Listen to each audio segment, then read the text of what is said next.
Lorsque nous avons préparé cette journée jubilaire de l'année de la foi avec M. Perchaud pour les auditeurs de Radio Espérance, je lui ai proposé comme titre du deuxième enseignement « Je sais en qui j'ai cru ».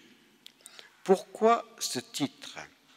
Parce qu'il est tiré de la deuxième lettre de saint Paul à Timothée, chapitre 1, verset 12, et que notre fondateur, à la suite de Mère Marie-Augusta, m'a souvent répété ces mots de saint Paul, « Scio cui credidi », je sais en qui j'ai cru. Lorsque saint Paul écrit ces mots, il est en prison. Il ressent très probablement l'échec humain et l'abandon de ses amis, mais il ne se repent pas de s'être livré à Jésus et de lui avoir tout donné. Il garde une confiance sereine et ferme au milieu de ses épreuves. Il veut aussi affermir la foi de Timothée. Cette phrase nous révèle que la foi chrétienne n'est pas un sentiment. Saint Paul aurait dit « je sens », n'est pas une opinion. Il aurait dit « je pense », mais est une certitude et il écrit « je sais ». La foi nous permet de vivre en étant appuyé sur ce fondement stable et inébranlable qu'est Jésus, le Fils de Dieu, notre rocher. Pierre, s'enfonçant dans les eaux, a fait l'expérience de la foi. Il a retrouvé la confiance en saisissant la main que Jésus lui tendait. Saint Jean, dans le chapitre 21 de son évangile, rapporte l'apparition de Jésus au bord du lac après la pêche miraculeuse. Il souligne un fait important. Les disciples n'osent pas lui demander qui il est, mais ils savent que c'est le Seigneur. Ce témoignage révèle que les disciples ne reconnaissent pas avec leurs yeux le corps de Jésus ressuscité d'une certaine manière, mais ils sont sûrs que c'est Jésus, ils le savent. En cette année de la foi, puissions-nous être affermis, nous aussi, dans cette certitude. Jésus est le Fils de Dieu, nous le savons. Il est le Sauveur attendu, nous le savons. Il est ressuscité, nous le savons. Les martyrs savaient en qui ils avaient cru, et c'est pour cette raison qu'ils ont donné leur vie pour rendre témoignage à leur foi. Les évangiles synoptiques rapportent tous les trois l'événement très important de la profession de foi de Pierre à Césarée de Philippe. Avant que le chef des apôtres ait confessé « Tu es le Christ, le Fils du Dieu vivant », Matthieu 16, 16, Jésus avait demandé à ses apôtres ce que les gens pensaient de lui. Les apôtres ont donc rapporté plusieurs opinions sur Jésus, mais ces opinions n'énonçaient pas la réalité. Seul Pierre, par une grâce venant de Dieu le Père, a dit la vérité sur l'identité de Jésus. Tu es le Christ, le Fils du Dieu vivant. Pierre a donc participé à la science de Dieu, qui est un savoir certain et infaillible. Ainsi, en ayant foi en Jésus, en croyant tout ce qu'il nous a enseigné, nous participons nous aussi à la science de Dieu. La foi n'est donc pas une connaissance inférieure par rapport aux sciences humaines, parce qu'elle n'est pas une opinion, mais qu'elle est une participation à la science de Dieu. Bien sûr, nous ne devons pas opposer foi et raison, foi et science. Nous avons besoin du développement de toutes les sciences. Nous avons de l'estime et du respect pour tous les scientifiques, mais nous voulons aussi affirmer, nous sommes fiers de notre foi, parce que par la foi, Dieu nous fait participer à sa science divine. Saint Jean dans le prologue de son évangile, dit « Personne n'a jamais vu Dieu, mais le Fils unique qui est Dieu, étant dans le sein du son Père, celui-là seul l'a fait connaître. » C'est parce que Jésus est ce Fils unique, parce qu'il est le Verbe incarné, que je crois en lui et que je sais en qui j'ai cru. Il ne peut ni se tromper, ni me tromper. Notre foi est donc une connaissance sûre parce qu'elle participe au savoir divin. La foi chrétienne, c'est la vie avec Jésus. C'est le premier aspect que je vais développer. Celui qui, au soir de sa vie, écrit à Timothée « Je sais en qui j'ai cru », avait déjà dit aux Galates « J'ai été crucifié avec le Christ, et si je vis, ce n'est plus moi qui vis, c'est le Christ qui vit en moi. Si je vis maintenant dans la chair, je vis dans la foi au Fils de Dieu qui m'a aimé et qui s'est livré pour moi. » Galates 2, 20. Désirons, en cette année de la foi, partager l'expérience de saint Paul, comme nous l'avons dit ce matin, la vraie vie, c'est la vie en Jésus. Le catéchisme de l'Église catholique nous disait que nous devions contempler Jésus dans ses mystères pour que notre Seigneur accomplisse en nous ces mystères. En saint Paul, il les a accomplis d'une manière si parfaite que l'apôtre des nations pouvait dire en toute humilité et vérité, « Ce n'est plus moi qui vis, c'est le Christ qui vit en moi. » Saint Paul donne aussi les raisons de sa foi. Nous avons célébré la messe de sa conversion. Les raisons de sa foi ne sont pas seulement une expérience sensible sur le chemin de Damas. Cette expérience a secoué Paul, c'est un fait. Mais le motif profond de la foi de Saul devenu Paul en Jésus, il est le Fils de Dieu qui m'a aimé et s'est livré pour moi. Les yeux du pharisien, persécuteur des chrétiens, se sont ouverts. Le cœur de Saul a été brûlé par l'amour de Jésus. Il m'a aimé en se livrant pour moi.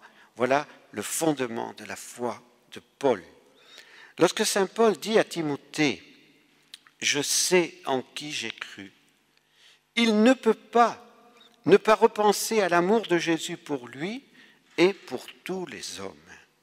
Puisse cette journée de pèlerinage nous faire entrer dans une foi plus solide et plus profonde, parce que le fondement de cette foi, c'est la divinité de Jésus et son amour parfait. L'auteur de la lettre aux Hébreux, qui était un proche de saint Paul, écrit « Courons avec persévérance dans la carrière qui nous est ouverte, ayant les regards sur Jésus, le chef et le consommateur de la foi. Souvenez-vous de vos chefs qui vous ont annoncé la parole de Dieu. Considérez quelle a été la fin de leur vie et imitez leur foi. Jésus-Christ est le même, aujourd'hui, hier et éternellement.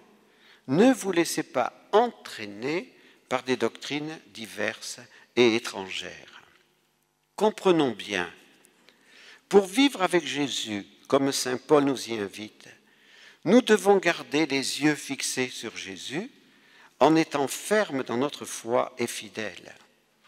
Ô Timothée, garde le dépôt en évitant les discours vains et profanes et les disputes de la fausse science dont font profession quelques-uns qui se sont ainsi détournés de la foi. Jean-Paul II a laissé à l'Église un trésor, le catéchisme de l'Église catholique.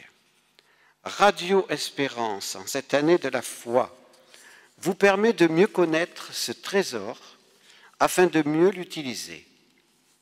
Je tiens encore à dire un grand merci à M. Perchaud et à ses collaborateurs.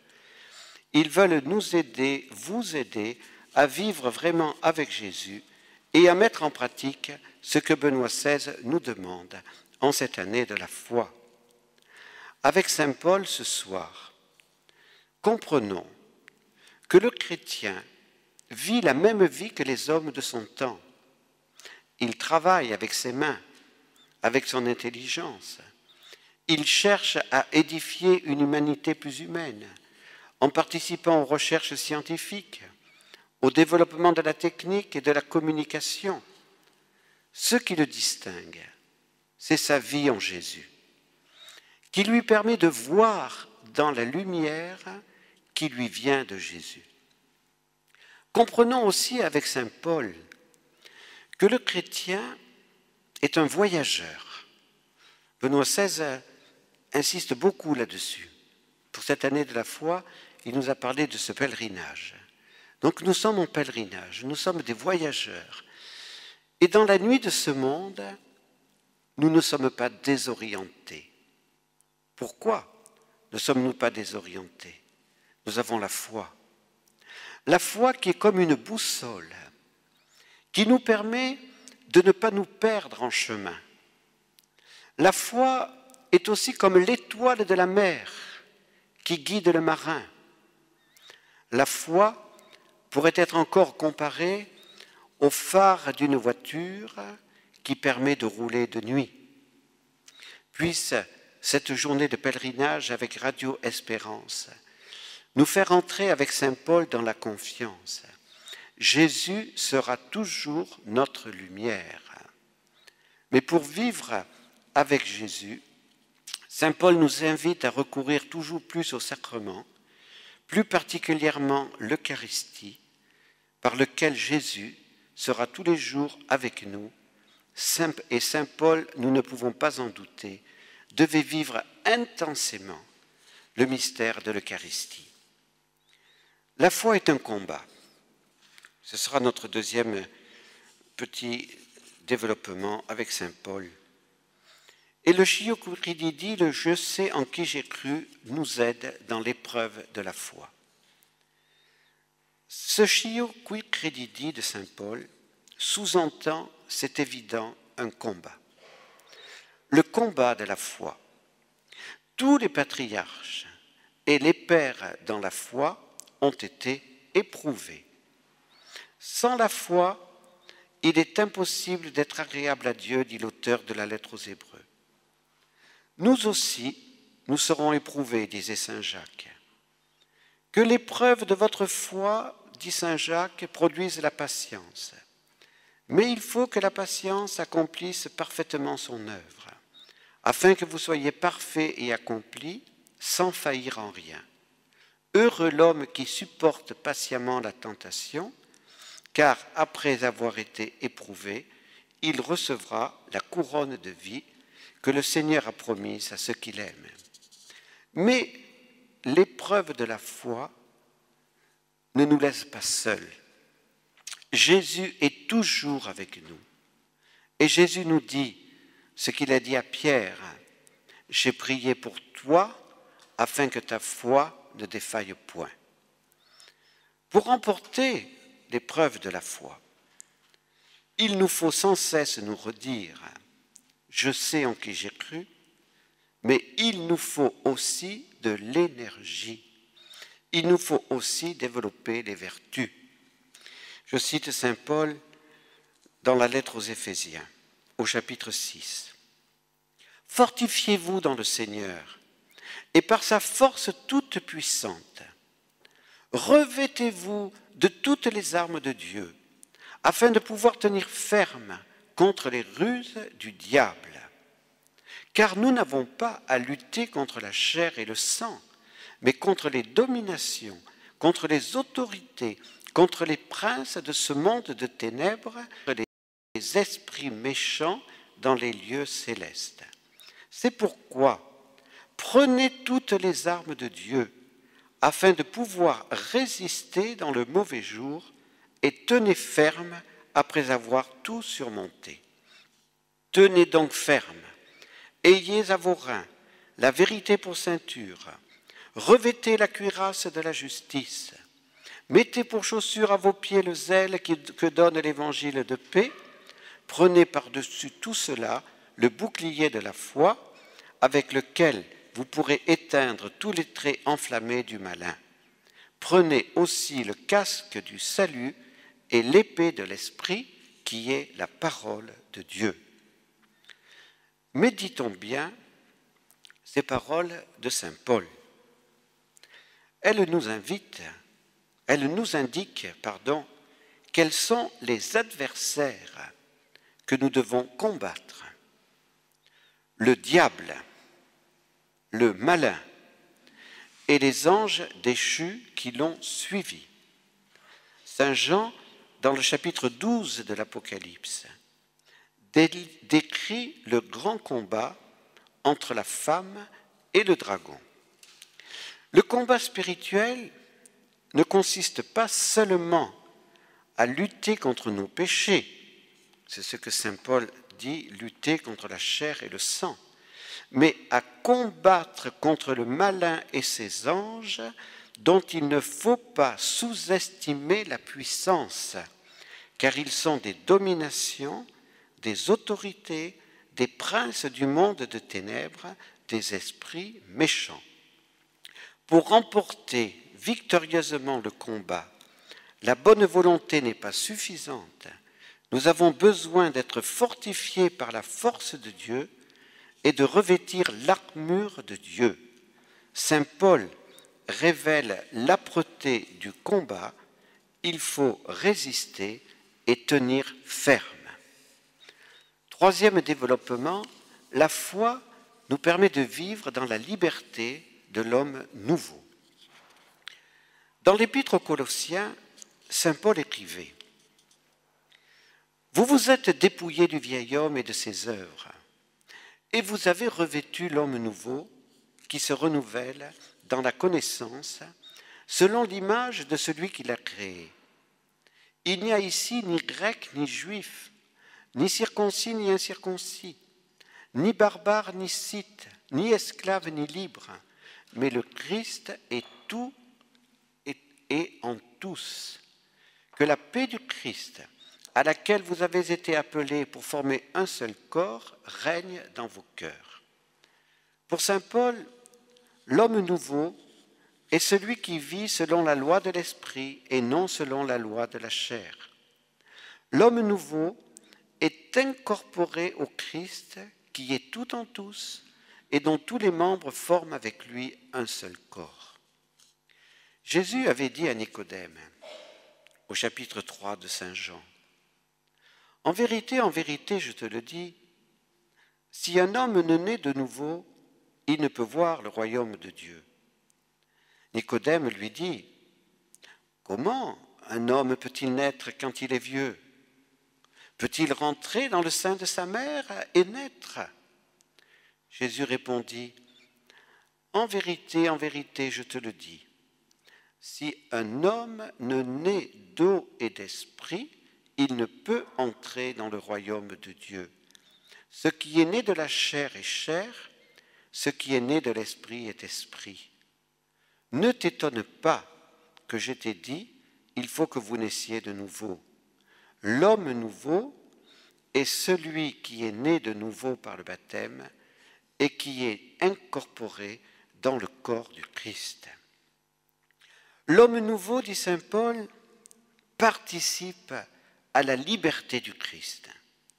Voici ce que dit saint Paul dans l'Épître aux Galates.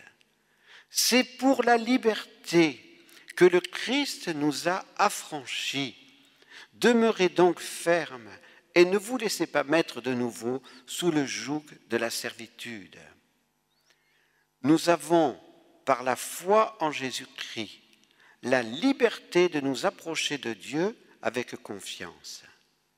Et puis, dans la deuxième aux Corinthiens, saint Paul dit, « Le Seigneur, c'est l'Esprit, et là où est l'Esprit du Seigneur, là est la liberté. Nous jouirons au ciel, nous dit saint Paul, de la liberté, de la gloire des enfants de Dieu. » Romains 8, 20. La liberté actuelle du chrétien n'est pas encore cette liberté dans la gloire du ciel. C'est pour ça que saint Paul rappelle aux Galates, « Frères, vous avez été appelés à la liberté. Seulement, ne faites pas de cette liberté un prétexte de vivre selon la chair. » En redisant souvent « Je sais en qui j'ai cru », rappelons-nous la condition dans laquelle nous avons été établis par le baptême. Nous sommes libres parce que libérés par Jésus. Le dernier appel de Jean-Paul II à la France, le 15 août 2004 à Lourdes, a été « Défendez votre liberté ». Oui, soyons dans la joie et l'allégresse, nous ne sommes plus esclaves du péché, du monde et de Satan, nous sommes par la foi libres de la liberté du Christ. Quatrième développement, je sais en qui j'ai cru, nous permet d'agir sans peur dans la foi. La foi n'est pas qu'un combat difficile et usant. La foi est aussi une vertu théologale qui nous permet d'agir. Jésus avait dit, si l'on avait la foi, on dirait à une montagne de se transporter à un autre lieu et cela arriverait. Matthieu 21, 22. Le cardinal Joseph Ratzinger avait utilisé cette expression dans sa conférence sur la transmission de la foi à Paris et à Lyon en 1983, donc cette expression « ce que fait la foi ». La foi agit.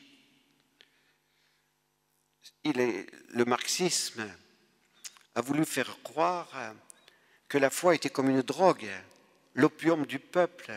L'Église endormait les fidèles, et les fidèles ne faisaient plus rien, ne transformaient pas ce monde. Et le marxisme se disait, eh bien nous allons transformer le monde. Eh bien, c'est une fausse interprétation de l'Écriture. La foi est opérante, la foi agit, la foi fait des œuvres. La vie de saint Paul, la vie des apôtres, la vie des saints révèle ce que fait la foi. Que saint Paul soit notre grand modèle pour participer activement à la nouvelle évangélisation. N'oublions pas qu'au moment où Benoît XVI ouvrait l'année de la foi, se déroulait à Rome le synode de la nouvelle évangélisation. Ce synode, vécu au moment du 50e anniversaire du Concile Vatican II, a été voulu par le Saint-Père afin de donner à tous les baptisés le zèle de la mission. Nous ne sommes pas assez ardents dans la mission. Répétons-nous sans cesse « Je sais en qui j'ai cru » et entendons Jésus nous redire « Allez, enseignez toutes les nations, allez, n'ayez pas peur, je suis avec vous tous les jours. » Écoutons encore saint Paul. Rappelez son zèle missionnaire aux Corinthiens.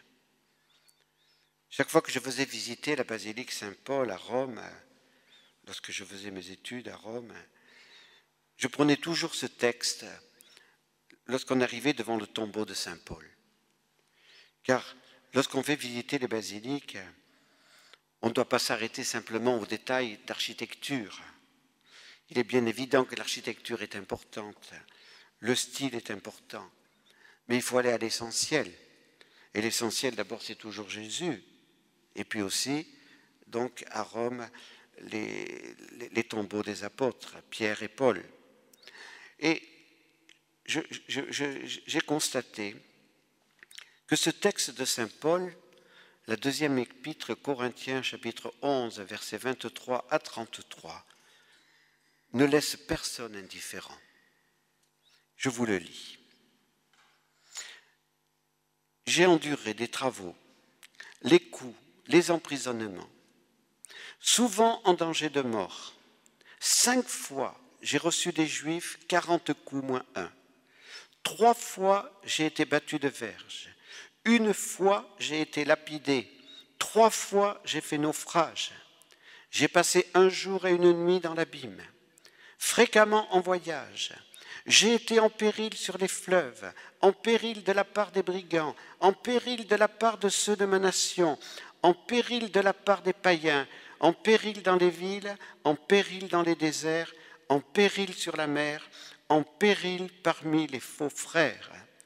J'ai été dans le travail et dans la peine, exposé à de nombreuses veilles, à la faim et à la soif, à des jeûnes multipliés, au froid et à la nudité. Je suis assiégé chaque jour par les soucis que me donnent toutes les églises. Qui est faible que je ne sois faible? Évidemment, j'ai toujours un peu peur quand je lis ce texte-là, car ensuite, je vais demander, est-ce que parmi vous, il y en a qui voudraient être missionnaires et imiter Jésus? Et ils diront, c'est un peu difficile. Il y avait une petite fille à la sortie de la messe ici. Sa maman lui avait dit, il faut que tu sois comme Jésus. Elle avait regardé cette croix-là. Elle a dit, moi, je ne veux pas être comme Jésus. Ah bon? Ah non, je ne veux pas être comme Jésus parce que moi, je ne veux pas qu'on me cloue mes mains et mes pieds et je ne veux pas être sur la croix. Alors donc, ne disons pas, Saint Paul a trop souffert et c'est quand même difficile d'être missionnaire. C'est vrai, il faut être courageux. Il faut être courageux. Mais en même temps, ça vaut le coup. Les actes écrits par Saint Luc, le fidèle ami de Saint Paul, témoignent du zèle incomparable de l'apôtre des nations. L'évangélisation d'Antioche de Pisidie est particulièrement révélatrice, donc au chapitre 13 des Actes.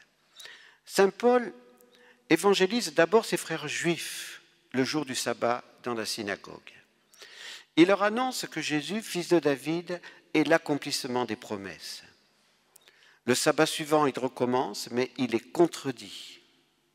Il dit alors, c'est à vous premièrement que la parole de Dieu devait être annoncée, mais puisque vous la repoussez et que vous vous jugez vous-même indigne de la vie éternelle, voici, nous nous tournons vers les païens. Saint Luc dit ensuite que les païens se réjouissaient et que la parole du Seigneur se répandait dans tout le pays. Mais les Juifs provoquèrent une persécution contre Paul et Barnabas et les chassèrent. Paul et Barnabas allèrent à Iconium, tandis que les disciples étaient remplis de joie et du Saint-Esprit. Dieu conduit tous les événements. Les persécutions contre l'apôtre missionnaire servent son dessein. Une église particulière est fondée. Saint Paul est appelé à en fonder une autre. Saint Paul, le zélé missionnaire, était très viril. Il avait un cœur paternel, mais il avait aussi des entrailles maternelles. Voici ce qu'il dit à ses enfants de Thessalonique, dans la première aux Thessaloniciens. Nous avons été pleins de douceur au milieu de vous, de même qu'une nourrice prend un tendre soin de ses enfants. Nous aurions voulu, dans notre vive affection pour vous, non seulement vous donner l'évangile de Dieu, mais encore nos propres vies, tant vous nous étiez devenus chers. Vous savez que nous avons été pour chacun de vous ce qu'un père est pour ses enfants, vous exhortant, vous consolant, vous conjurant de marcher d'une manière digne de Dieu. Le zèle pour la mission lui donnait une très grande joie. Même si je sers de libation pour le sacrifice et pour le service de votre foi, je m'en réjouis et je me réjouis avec vous tous. Vous aussi, réjouissez-vous de même et réjouissez-vous avec moi. Au reste, réjouissez-vous toujours dans le Seigneur. Philippiens 2, 13.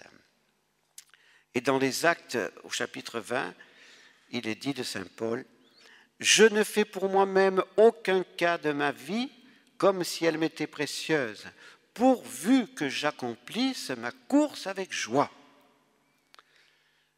Que faites-vous en pleurant et en me brisant le cœur? Je suis prêt non seulement à être lié, mais encore à mourir à Jérusalem pour le nom du Seigneur Jésus, dit saint Paul aux anciens d'Éphèse, au chapitre 21 des Actes. Et au soir de sa vie, saint Paul peut dire à Timothée, « Le moment de mon départ approche. J'ai combattu le bon combat, j'ai achevé la course, j'ai gardé la foi. » Demandons à Notre-Dame-des-Neiges la grâce de participer avec l'ardeur d'amour de saint Paul à la nouvelle évangélisation. Le renouveau de l'Église viendra avec le réveil et le zèle des baptisés. Jean-Paul II, quelques semaines avant sa mort, nous a appelés. Relisons encore son dernier message. Levez-vous, allons. Pensons que Jésus est là, que son amour nous presse. Participons à la mission de l'Église en redisant avec saint Paul, je sais en qui j'ai cru. Cinquième développement, la souffrance. La joie de souffrir pour Jésus. La foi, la vie en Jésus, le zèle ardent pour la mission ne nous enlèveront pas la souffrance.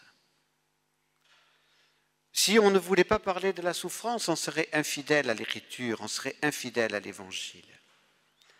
Jean-Paul II a beaucoup souffert. Notre père fondateur et mère Marie-Augusta ont beaucoup souffert. Mais leurs souffrances ont trouvé un sens en Jésus. Ils ont compris que souffrir en aimant et qu'aimer en souffrant pouvait être très fécond. Jean-Paul II a parlé de l'évangile supérieur de la souffrance. Comment pouvoir dire une telle chose? Saint Paul, dans sa lettre aux Colossiens, au chapitre 1er et au verset 24, écrivait « Je trouve ma joie maintenant dans mes souffrances pour vous, et ce qui manque aux souffrances du Christ, je l'achève en ma chair pour son corps, qui est l'Église. » L'Église n'a pas encore fini de tirer toutes les conséquences de cette participation de l'apôtre des nations au mystère de la rédemption. Saint Paul, qui a contemplé la croix de Jésus et le mystère de la rédemption, a découvert par l'Esprit Saint la fécondité de la souffrance unie à celle de Jésus. Demandons la grâce de comprendre avec Jean-Paul II que la mission maternelle de la Vierge Marie précède la mission apostolique des apôtres. Cette mission maternelle de la Vierge Marie est justement cette mission de souffrance dans l'amour dont parle saint Paul. Cette mission donne une joie profonde à l'âme. Marthe Robin a imité la Vierge Marie dans cette mission de souffrance pour enfanter des âmes pour le ciel.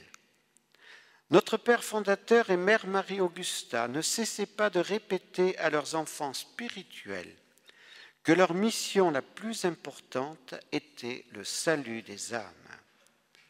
Comprenons en cette année de la foi cette belle et grande mission et avec saint Paul, trouvons notre joie dans les souffrances que Jésus permet pour nous et qui nous permettent de collaborer avec Jésus au salut des âmes et à la mission de l'Église. Dans la lettre aux Galates, saint Paul dit encore « je porte dans mon corps les marques de Jésus. Galates 6, 17. Le mot latin traduisant littéralement le grec est stigmata. Stigmate. Mais on ne peut pas déduire de ce mot, qui signifie marque, tatouage, que saint Paul était stigmatisé. Voici comment saint Jean Chrysostome interprétait cette phrase. Saint Jean Chrysostome est le père de l'Église qui a écrit le plus sur saint Paul et qui avait une admiration sans borne pour le grand apôtre Paul. Il n'a pas dit « j'ai », mais « je porte les marques », comme un homme fier de porter un trophée. Il se glorifie de ses cicatrices, et comme les porte-drapeaux d'une armée, il est fier de ses blessures et se plaît à les montrer. Si on voyait sortir des rangs un soldat couvert de sang et de blessures, on n'oserait pas le soupçonner de lâcheté ni de trahison en voyant sur son corps les preuves manifestes de son courage. C'est aussi ce que vous devez penser de moi, disait-il. Regardez mes blessures. Saint Jean Chrysostome conclut ainsi. Ces travaux, ces dangers, ces blessures sont là pour témoigner qu'il a persévéré. Saint Paul désirait suivre Jésus dans sa passion. Je ne fais pour moi-même aucun cas de ma vie, comme si elle m'était précieuse, pourvu que j'accomplisse ma course avec joie. Le dernier message de saint Paul à son fidèle disciple Timothée est un appel à souffrir virilement et avec détermination pour Jésus. Mon enfant, fortifie-toi dans la grâce qui est en Jésus-Christ. Souffre avec moi comme un bon soldat de Jésus-Christ. 2 Timothée 2, 1, 13. L'apôtre des nations, qui au soir de sa vie vient de dire à Timothée qu'il sait en qui il a cru, se réjouit dans les souffrances qu'il endure pour Jésus et pour son Église. Il embrasse vraiment la croix dans la joie. Et le dernier enseignement, je sais en qui j'ai cru, la puissance de Dieu se déploie dans la faiblesse. Pour conclure cet enseignement en l'année de la foi et nous donner une confiance inébranlable, citons encore saint Paul dans sa lettre aux Corinthiens. 1 Corinthiens 1, 26, 2, 4. La folie de Dieu est plus sage que les hommes, et la faiblesse de Dieu est plus forte que les hommes. Considérez, frères, que parmi vous, qui avez été appelés, il n'y a ni beaucoup de sages selon la chair, ni beaucoup de puissants, ni beaucoup de nobles, mais Dieu a choisi les choses folles du monde pour confondre les sages.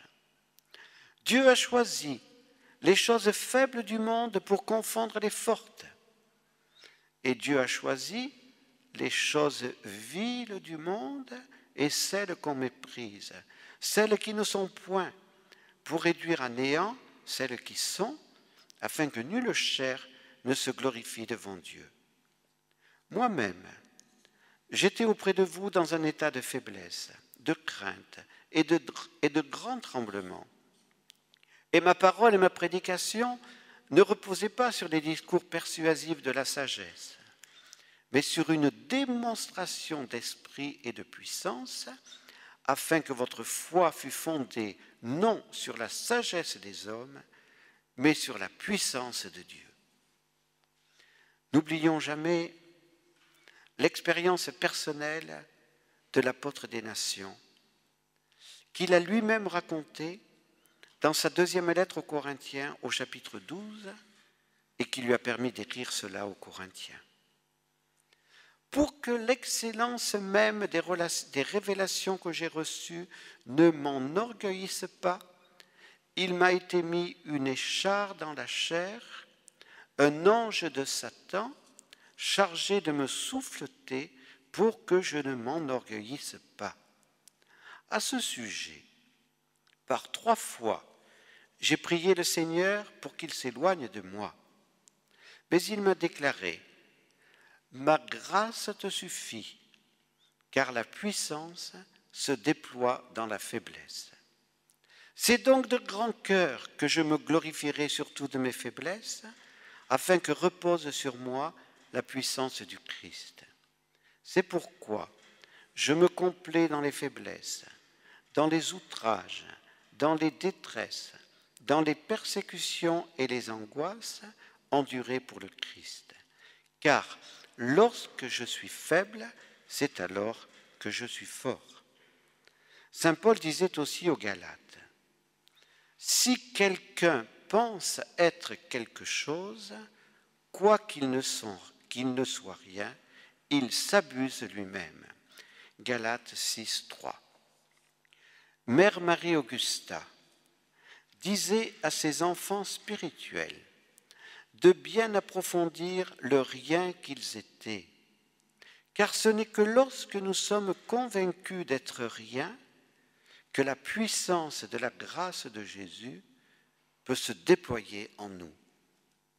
Donc, ne disons pas « Je suis incapable de participer à la mission de l'Église.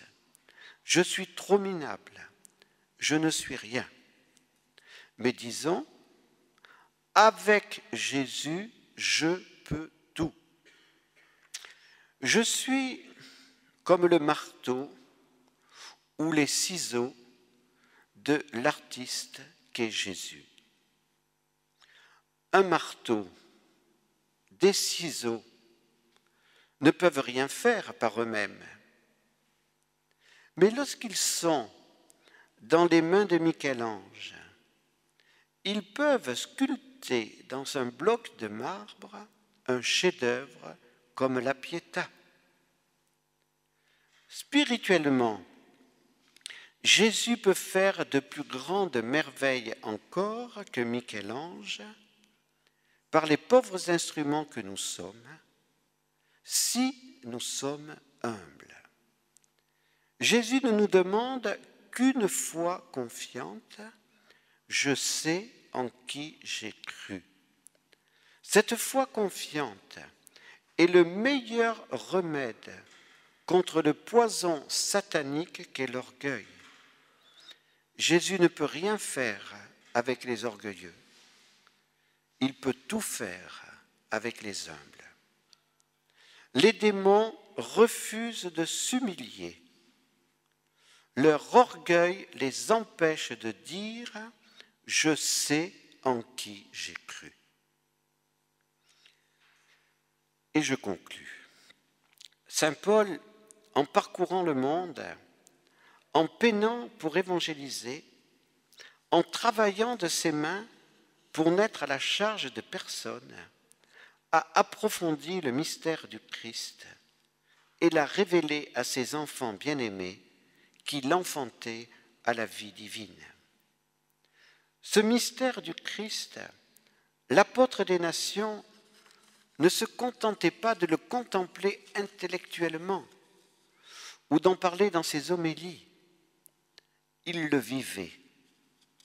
Il vivait en vérité avec Jésus. Pour lui, vivre avec Jésus, ce n'était pas seulement penser à Jésus à certains moments de sa journée, mais c'était tout faire avec Jésus, les plus petites choses comme les plus grandes. Vivre avec Jésus, ce n'était pas vivre replié sur lui, en gardant pour lui seul ce trésor, mais être brûlé, consumé par ce désir ardent, porter Jésus aux autres. Parce que Jésus est pressé de conquérir les cœurs à son amour.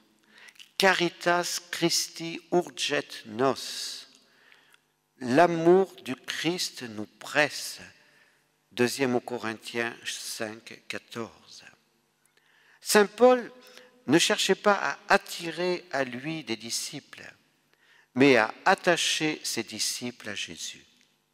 Sa connaissance du mystère du Christ ne lui appartenait pas. Il en avait reçu gratuitement la révélation. Il devait la transmettre gratuitement, sans rien y ajouter de personnel et sans rien y retrancher. Cette vie avec Jésus est devenue une vie passionnée pour Jésus, une vie passionnée pour son corps qu'est l'Église. Il a enduré de très grandes épreuves sans jamais baisser les bras. Je vous ai énuméré toutes les épreuves dont il a parlé dans la 2 aux Corinthiens: naufrage, prison, flagellation, lapidation. Dans la 2 à Timothée, alors qu'il se prépare au martyre, il parle d'une épreuve plus cuisante encore: l'abandon de tous ses amis, sauf de Saint Luc. Se plaint-il? Non. Il ne se repent pas de s'être livré à Jésus et de lui avoir tout donné. Et c'est alors qu'il dit, avec cette confiance sereine et ferme: je sais en qui j'ai cru. Il a remporté brillamment l'épreuve de la foi grâce à l'énergie et la joie que lui donnait Jésus. Mon enfant, écrivait-il à Timothée, fortifie-toi dans la grâce qui est en Jésus-Christ. Cette parole est certaine: si nous sommes morts avec lui nous vivrons. Si nous persévérons, nous régnerons aussi avec lui. Dans l'Épître aux Romains, au chapitre 8, saint Paul écrivait: rien ne pourra nous séparer de l'amour du Christ. Saint Luc, dans les Actes, rapporte ces mots de saint Paul. Je l'ai déjà cité. Je ne fais pour moi-même aucun cas de ma vie, pourvu que j'accomplisse ma course avec joie. Puis de la foi.